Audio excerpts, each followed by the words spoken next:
but it should be a Mhm. portfolio of the work that I've done.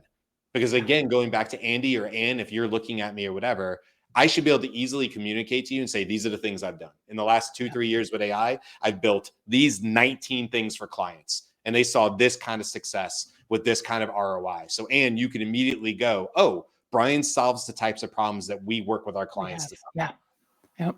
So two Yep. two things: portfolio, get active on LinkedIn, because you don't Right. want to wait till the day you don't have a job. That's a rough place to be. So you kind of have to do it now and forever, and Yeah. protect yourself against inevitable future, shakeups, such as the Yeah. people with Doge and people who lost their job. And how many people who are working GS jobs, Andy, were active on LinkedIn? They probably never even thought about it. I have a GS job. I'm a GS 12. I'm a GS whatever. My next role will be a GS 13, and I will forever work in government until they weren't.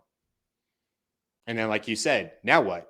How are you going to communicate that GS role on LinkedIn and let people know what you did? Because I don't know what a GS 13 does at that role. I know it's a pay range, but I can't tell you much more than that. So how are you going to let me know and communicate, right?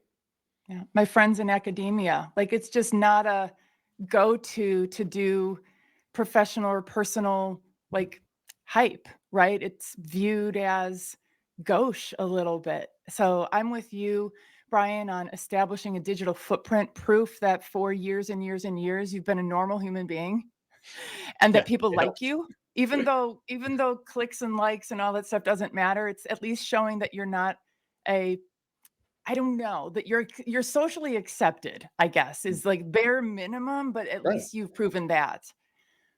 Yeah, and look, it may be in your tribe, right? Like the things that you want, and that's fine, because that gives the people who want you and your personalities and your quirks, and they find that to be a connector for them. I will say too, for me, like Mhm. I've said this before in the thing, and by the way, I'm no expert here. I'm just giving my opinion because we're out here talking. That's what this show is about. So I'm no expert. I'm no guru on how you get a job. What I will tell you though is, like, for me, I also used to have shame about the fact that I had multiple different experiences. And it was clear into my 30s before I realized that it was my superpower and not actually my kryptonite. But I had it backwards in my head. And so the other thing I'll say to people too is, like, forget about if you've worked for 6 or 7 different things. Yeah, I've been a firefighter. I was over in Iraq, and I've owned a gym, and I've done this. And now I do this. And I did LinkedIn strategy before this. And now I do AI. Who cares? You know what that allows me to do? It's have better conversations with people across the board, because I've worked in so many different areas. It ends up actually really helping me with communication.